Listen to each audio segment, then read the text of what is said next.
It's going to be a busy Wednesday, which means we've got plenty to talk about and a lot to cover. So welcome to Illinois in Focus Daily. I'm Greg Bishop with you each and every weekday morning here for the Center Square, Illinois, where you can go and get the latest headlines in your inbox by signing up. It's real simple. Just go to thecentersquare.com and you can click newsletter. Select Illinois or any of the other topics or states that are available for you to get that newsletter and wake up with those headlines. We've got stuff to tackle today. Yesterday, you had Governor J.B. Pritzker sign a measure in the aftermath of the police-involved shooting death of Sonia Massey in Springfield. Story that garnered national headlines when it happened last year, in July 6th, I believe, 2024. In Springfield. So we'll go over that particular story and again delve into the background of that case. But you also have Chicago Mayor Brandon Johnson responding to President Donald Trump saying that he's incompetent. So we'll have to get to that as well. It's right here with Illinois in Focus Daily. But what's going on today? You've got a ton. You've got the Illinois Democratic County Chairs Association meeting. I believe they're all gathering right now at a convention center, and you're going to hear a lot of political speeches. I believe Hakeem Jeffries is going to be their keynote at the breakfast, and he may be at the state fairgrounds later on today. So today's Governor's Day at the Illinois State Fair, and clearly a lot of questions circulating as to is Governor J.B. Pritzker going to be running for president? Something that I imagine he'll be asked quite a bit, but some other questions that could be asked as well of Democrats today is what's the direction of the party nationally? Now, we know that Illinois has a majority of Democrats in the state house. They have 14 of the 17 congressional seats. A lot of questions about gerrymandering lately. You've also got Democrats having all statewide constitutional offices. But when it comes across the country, Democrats aren't faring too well in some polling, with some voters indicating that they're not really happy looking at identity politics and a whole host of other different types of issues that don't necessarily hit the kitchen table. So whether or not they're going to be able to respond to the direction of the party, is it going to go by the way of one of the mayoral candidates in New York who's a socialist? Is it going to go the way of more of a moderates type of Democrat instead? How do they navigate that? So that's going to be an interesting line of questions that could come up with Democrats today during Governor's Day at the Illinois State Fair. But again, Governor J.B. Pritzker, he's going to be asked if he's running for president in 2028, despite saying that he's running for a third term for Illinois governor. So a lot to be had about all of that. So Governor's Day at the State Fair. The breakfast in the morning with all of the county chairs, officials for the Democratic Party. Then they'll rally at the state fairgrounds with more political speeches. Hopefully the weather sticks and we don't get any rain. But that's what's happening today. Also today at the state fair, I'm going to go cover a naturalization ceremony where people from other countries come to this country and go through the legal process, take tests and such, get sponsors, and then they become a naturalized U.S. citizen with all rights reserved to U.S. citizens, voting rights, Second Amendment rights, and so on. So you've got that happening at the state fairgrounds. About 400 people are going to be naturalized. So I'm going to go over there and cover that and get some thoughts and perspectives of people who went through this process to essentially graduate to become a naturalized U.S. citizen, and how that fits into the overall conversation about some people saying there needs to be reforms to the immigration system in the United States, others saying that the system's fine, maybe some few tweaks here and there. But really, when it comes down to it, we had that porous border during the Biden administration where 14 million or so. I think the President Donald Trump thinks it goes way higher. But it's pretty fascinating. It's a good conversation, and I think that'll be interesting to see people being naturalized at the state fair.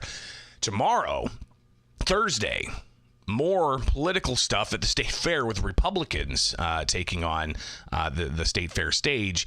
And they're actually going to have a leader from the Texas GOP as somebody that they're going to have as a keynote. So politics abound. We're going to have a lot of it this week. Kind of knew that going into it, but it is what it is here with Illinois in Focus Daily. With the Center Square, again, go to thecentersquare.com and get yourself signed up for that email, and the newsletter will come into your inbox each and every weekday morning. And again, you can wake up with us here with Illinois in Focus Daily. It is the Center Square. Get the headlines there, and be right here next. We'll get to the signing of Sonia Massey's law. It's Illinois in Focus Daily.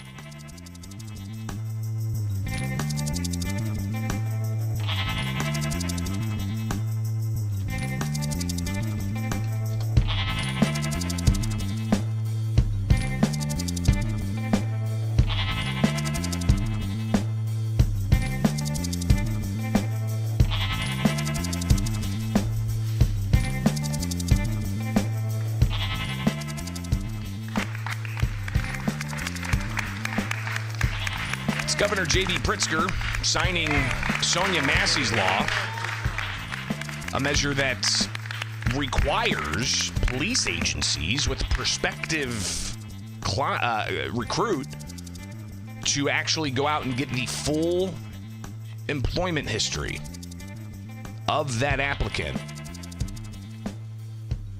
And that's pretty much it. Doesn't require that they block certain applicants with certain backgrounds or, being dismissed from different agencies and whatnot, but just merely gives that level of accountability. Where does all this come from? Well, it is Illinois in Focus Daily. I'm Greg Bishop. You can wake up with us each and every weekday morning here live with the Center Square on YouTube.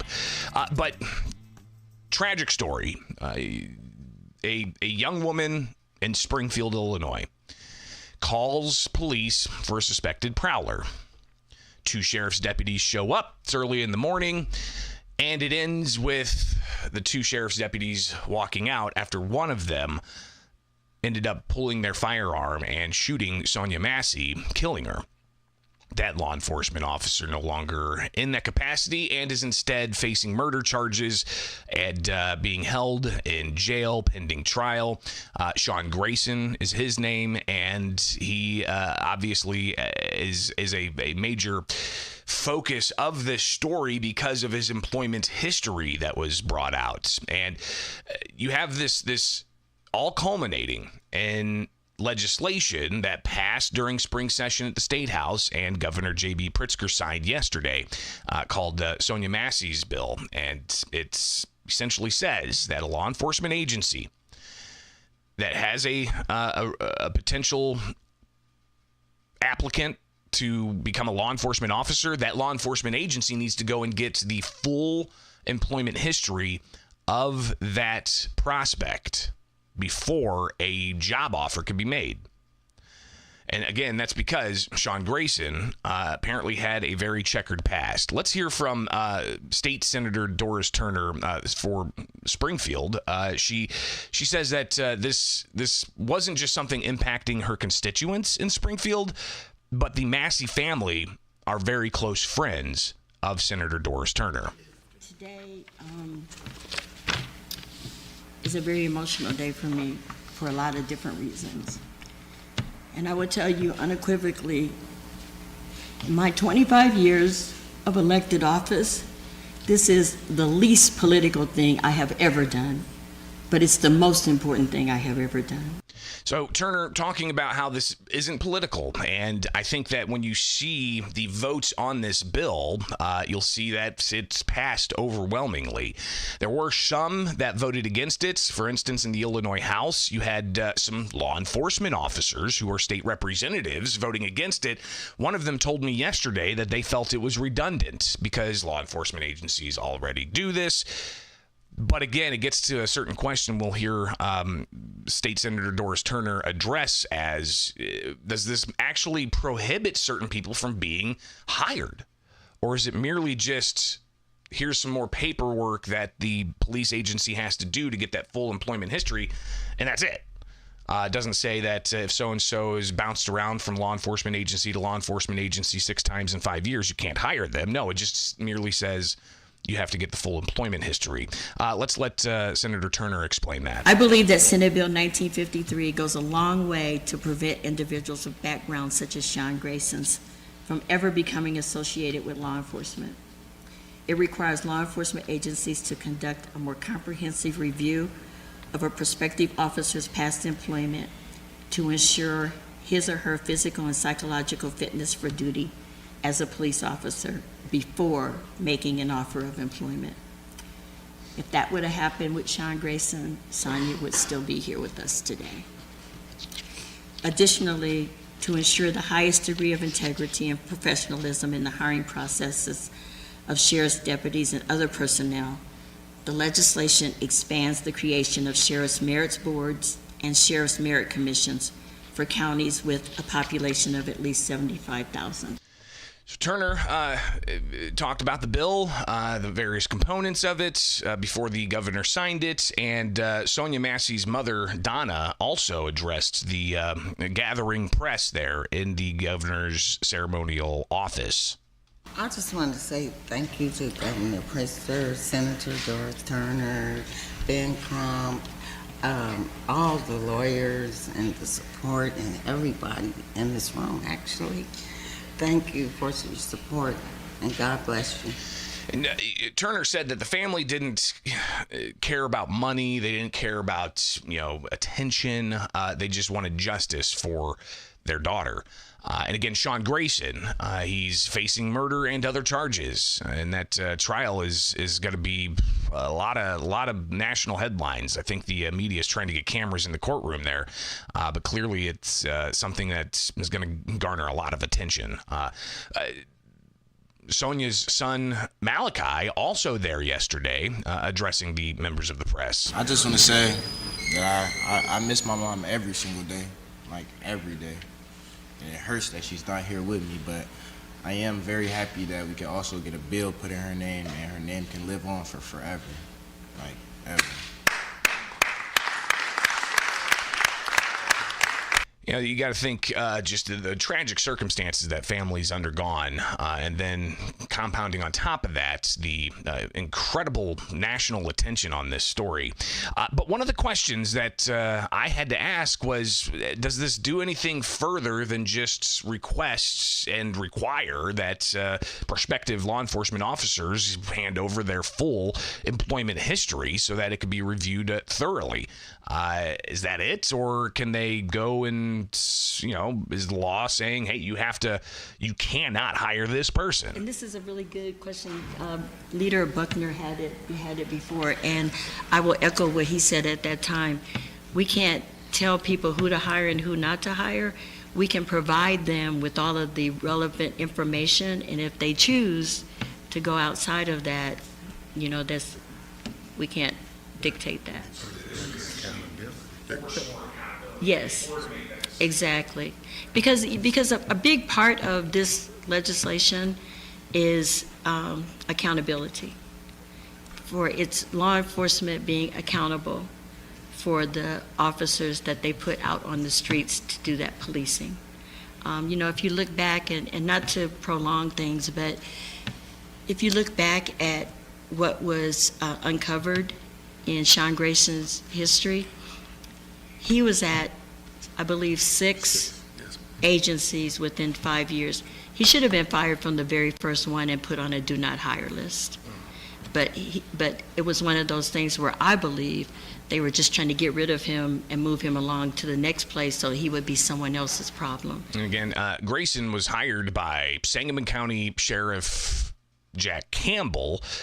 Once the employment history was reported out of Grayson, the pressure on Campbell to resign, to retire, just mounted. I think last year, a lot of the questions Governor J.B. Pritzker was being asked around the state fair time was, Should Sheriff Campbell retire? Should he step down? And Pritzker said yes, he should. And he really got involved in that. And ultimately, Campbell retired in the aftermath of all of the questions about Sean Grayson's hiring, despite having a checkered past.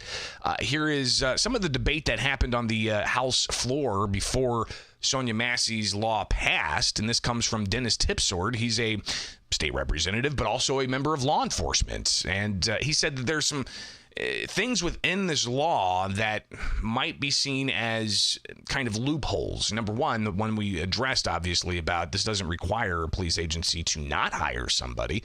It just merely says get that employment history. But what about if the employment history takes too much time to get, especially from like a private agency where somebody may have worked in the past, and it's 2 months before they can get their actual employment history from that place for whatever reason? Does that mean that law enforcement are going to have the inability to hire somebody in a timely fashion? Leader, I appreciate your work on this. I know what you were trying to do. I don't know that this language gets you there, and I have some concerns with that. I was a no in committee, and I'm probably still going to be a no. I'd love to talk to you more about it, for other things we can do, but as it is, I still have some reservations. I see in the bill that there's an avenue for the hiring agency to file in court to get those records, but I still have a problem, just like we do now. If someone doesn't comply, at what point in time, we may have a good applicant, we may have a good candidate, but if one private agency or one law enforcement agency doesn't get back to us, that person doesn't get in the door. So I'm concerned about that. Tipsord obviously raising those concerns, and plenty of other concerns raised as well about, say, for instance, police morale. That's something else that you got to take into the equation here. We always hear about the so-called teacher shortage. Well, what about the law enforcement shortage? What about getting people to become law enforcement officers if there are just tons of regulations and red tape, and then you get in there and there's even more regulations and red tape, and then you get the no cash bail elements, you get the other safety act elements, you get the state's migrant sanctuary policies that don't allow for law enforcement officers to even inquire about somebody's immigration status or allow for law enforcement to communicate that to ICE. I mean, all those things compound into how a police officer is able to conduct their job, impacting morale, and how do you address that? Again, tragic circumstance with Sonia Massey's murder, and the family's going to be dealing with this for a long time, but there's tons of other questions as well about public safety and how do you balance accountability with the need to have officers conducting public safety. Finally, there's going to be more about this, not just this particular law that was signed yesterday, but there's other things that stakeholders with the Sonia Massey story are really pushing for. For instance, the ability to recall local elected officials, certain local elected officials, if there's something like this that happens again, like a sheriff, for instance, right? Should the community be able to do like an emergency recall of a sheriff? And then that opens a can of worms. Should you open up recall to all different types of elected offices? Everything from, the state representative to the Speaker of the House, for instance. So, again, a lot of different things that the Sonia Massey Commission, a group of local stakeholders, are pushing and putting together as recommendations. Doris Turner saying that they're fully anticipating more recommendations with a one-year report coming out very soon. Mid-October, because their work will conclude that first year in September. And I'm really looking forward to seeing what their recommendations are and then doing everything that I can to pull together the advocates, stakeholders, legislators. And get that report and look at what's up. Maybe you'll see some more legislation involved of how to react and how to regulate and so on.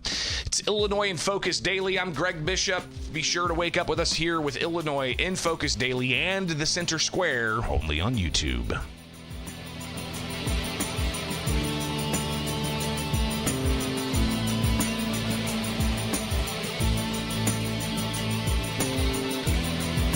All right, right, a short segment here, and then I got to get to the fairgrounds, people.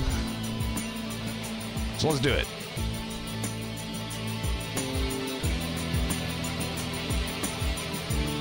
The war of words between Chicago Mayor Brandon Johnson and President Donald Trump continues after Johnson was called incompetent by Trump, and the idea of sending in National Guard to help with crime in the city. It's Illinois in Focus Daily. I'm Greg Bishop. Like, subscribe, hit that notification bell, and wake up with us each and every weekday morning here with Illinois in Focus Daily. Go to thecentersquare.com where you can sign up for the newsletter and get these headlines and more. But you need to obviously read some of these stories here, like the story that Jim Talamonte put together yesterday. Chicago Mayor Brandon Johnson says he and Governor J.B. Pritzker are on the same page about President Donald Trump not having authority to send National Guard troops to the city. So let's hear a little bit again, flashing back to Monday. President Donald Trump took a podium over at Washington, D.C., saying that he's taken over the police functions in Washington, D.C. because of the rampant crime there, even though some people are saying that Trump is doing this unnecessarily because crime's down in Washington, D.C. But regardless, Trump... But then I'm going to look at New York. He doesn't want the ongoing headlines of, government staffers getting beat nearly half to death, or carjackings, or shootings and the graffiti and such. So he announced that he's taken over the policing efforts in Washington, D.C. He also said that he's looking at possibly getting National Guard involved in other cities and states, like, for instance, in Los Angeles and New York City, and even in the city of Chicago. Here's President Trump from Monday. But then I'm going to look at New York in a little while. Let's do this. Let's do this together. Let's see. It's going to go pretty quickly. And if we need to, we're going to do the same thing in Chicago, which is a disaster. We have a mayor there who's totally incompetent. He's an incompetent man. So he's an incompetent man, Trump said of Brandon Johnson. He then went on to talk about how he believes that J.B. Pritzker is incompetent as well, and we reviewed that yesterday. But Johnson held a news conference yesterday, and he was asked about this particular spat back and forth between he and President Donald Trump. In Chicago, seventh graders have to pass the Constitution. I taught it. This president could use a seventh grade class right now to understand the basics of the Constitution. And so it's incumbent upon all of us, as we literally watch this man shred the Constitution in front of us, taking not only a tyrannical approach, an authoritarianism approach towards governance, is doing it with no resistance from his own party. And I'm grateful that there are Democrats around the country, and even reasonable Republicans, who recognize that he is a threat to our democracy. You all have heard me speak of this before. I've said this for the last couple of years. The extreme right in this country wants a rematch of the Civil War. His own mentor, President Andrew Jackson, is how he is modeling his behavior. The Trail of Tears, right? Snatching people off of their land. A war on poor people. He is one of the biggest threats to humanity that we've seen in an entire generation. So Johnson not mincing words there and how he feels about President Donald Trump, but Johnson was also asked just about the practicality of the statements that Trump made and the actions that Trump is threatening to do by getting the National Guard involved in combating crime in the city of Chicago. The president has powers to take over the Metro Police Force in D.C., does not have that power here, but could, under the Insurrection Act, send in the National Guard into the city of Chicago. The president was, he called you an incompetent man yesterday. He said the same thing about the governor. Talk about your feelings on what the president had to say about crime rates in D.C., in Chicago, how that doesn't necessarily jive with the numbers that we're getting from the police forces from both cities, and your thoughts on the president using the Insurrection Act as a catalyst to bring in the National Guard into the streets of Chicago.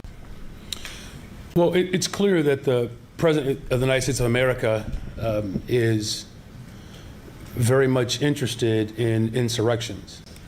He led one. And I remember a time in which we had presidents who declared war on poverty. This president has declared war on poor people. And he's doing it by way of taking away, Medicaid, taking away SNAP, literally taking away food. So you got this line that the Democrats continue to use about, Trump, and you're going to hear this a lot today, too, as well, because it's Democrat Day, it's Governor's Day at the Illinois State Fair. So all of the leading Democrats, from Governor J.B. Pritzker to Senator Durbin, Senator Duckworth, Speaker Welch, Senate President Harmon, members of Congress, members of the State House, they're all surely going to be talking about the so-called Big Beautiful Bill that looks to curb waste, fraud, and abuse in social net programs, like social safety net programs like Medicaid and like food subsidies, to ensure that people who are able-bodied are able to prove that they're out looking for work and either working 20 hours or such so that they can get those types of benefits. But you'll hear the Democrats say that they're taking these subsidies away from the poor people. They're taking these health benefits away from poor people. Is that going to sustain? Is that going to give the Democrats the level of support they're looking for to take back Congress? I guess we'll have to wait and see how it comes out in the wash by November of 2026, but that's the attack line we're going to continue to hear over and over again. But back to public safety. You've got Johnson talking about public safety and how the federal government might get involved or not get involved. That's your answer to your neighbors who have been, a neighbor of yours was shot in the back multiple. Yeah, and so we are addressing community safety. That's my top priority, and we will continue to do that. Thank you. Follow-up? Thank you, Lynn. All right. We're going to go to Justin here. All right. Thank you. Thank you. You're the one. Thank you. Let's move on, please. All right. Thank you. Thank you, Lynn. Who is not keeping the people of Chicago safe. All right, we're going to go to the next question. Thanks. What do you say to Donald Trump? How did you feel when Donald Trump called you in Compton? What did you feel? All right, he just addressed this. Thanks. Please answer that question. If you would. Okay, fine. Since you are begging, I do believe that Donald Trump is intimidated. I think you're Okay, begging. no interruption. So let me just answer that. I do appreciate you begging. So I will just say it like this. By the way, that's independent Chicago reporter William Kelly asking those questions of Brandon Johnson yesterday. That the president has always been intimidated by the intellectual prowess of black men. And so, of course, he would speak in those petite and puerile terms because he's small. Thanks. Right. Here's Justin. War of words continuing. It's going to give us plenty to talk about all the way through the November 2026 election and beyond. So be with us here with the Center Square. Get the headlines at thecentersquare.com. Sign up for the newsletter. Get the podcast where you get podcasts here for Illinois in Focus. But you can also wake up with us each and every weekday morning right here live with the Center Square. It is Illinois in Focus Daily.